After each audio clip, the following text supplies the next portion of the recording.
Most people, including Muslims, condemn Muhammad every single day without even realizing it. In general, whenever you say that some act is especially wicked or depraved, you're indirectly condemning Muhammad because he did many of the worst things a human being can do. What I find particularly intriguing is when people condemn Muhammad while trying to protect him from criticism. Take Pope Francis, for instance.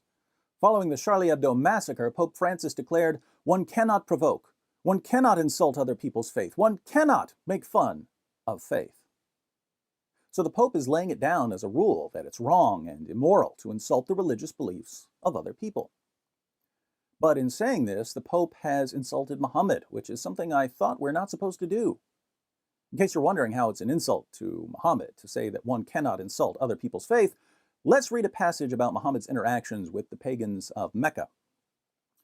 The messenger of Allah, Muhammad, proclaimed Allah's message openly and declared Islam publicly to his fellow tribesmen.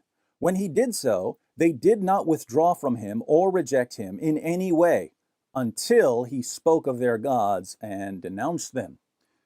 Notice that the pagans of Mecca didn't have any problem with Muhammad preaching Islam until he started denouncing their gods. But according to Pope Francis, it's evil and shameful to denounce people's gods. Hence, Muhammad stands condemned by the Pope himself. A few pages later, in At-Tabari, the pagans complain about Muhammad's intolerance. They say, "We have never seen the like of what we have endured from this man. He has derided our traditional values, abused our forefathers, reviled our religion, caused division among us, and insulted our gods. We have endured a great deal from him." So Muhammad reviled their religion and insulted their gods, the very things one must never do, says the Pope. Since Muhammad is the pattern of conduct in Islam, it should come as no surprise that his companions followed his example by insulting the beliefs of the pagans.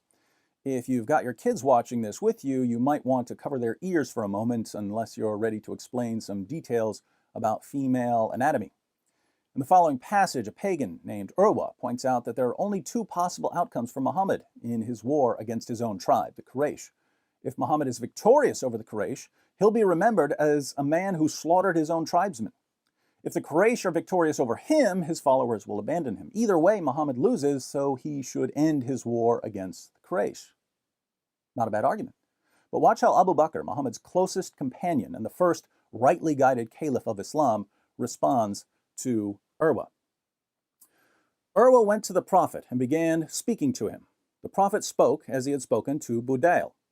Then Urwa said, "Muhammad, tell me, if you exterminate your tribesmen, have you ever heard of any of the Arabs who destroyed his own race before you?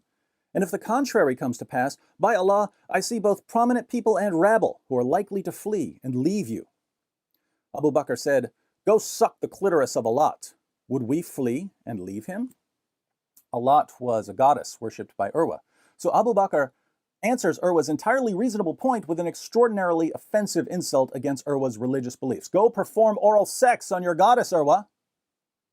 Can you imagine the international riots, the destruction of property, the loss of life that would result if a prominent person made remarks about Muslims performing oral sex on Allah or on Muhammad, or Muhammad performing oral sex on Allah?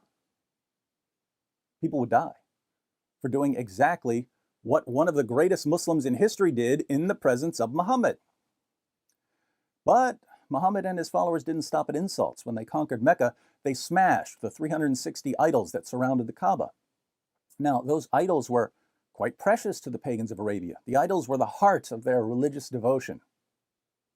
Muslims smashed them.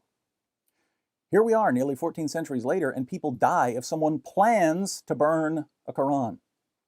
So it's perfectly acceptable to destroy objects that are central to a religion unless the religion happens to be Islam. It seems that there are three paths we can take, my friends. Two of them are grounded in moral consistency, applying the same moral standard to everyone. The first, morally consistent option is to say that if it was okay for Muhammad and his companions to insult the religious beliefs of others and to destroy their idols, then it's acceptable for non-Muslims to insult Islam.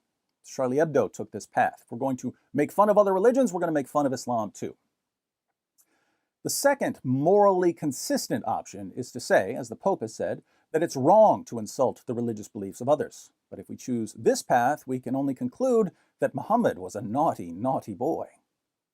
Since it's an insult to Islam to say that Muhammad was a naughty, naughty boy, this option self-destructs. You can't make a rule against insulting religions if the rule itself is an insult to religions.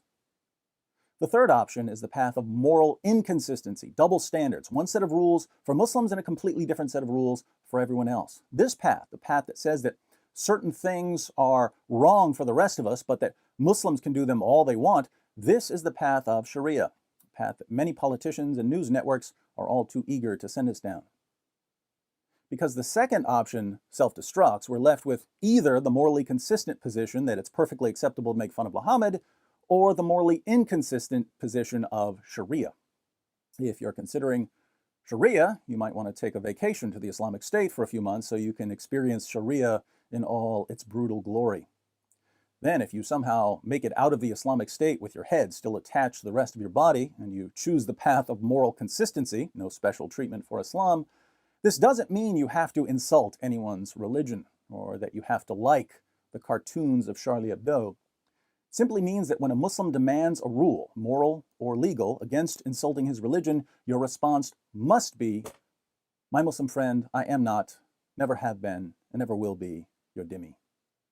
And if you absolutely must kill me for that, I suggest cutting the carotid artery just under the left ear, or words to that effect.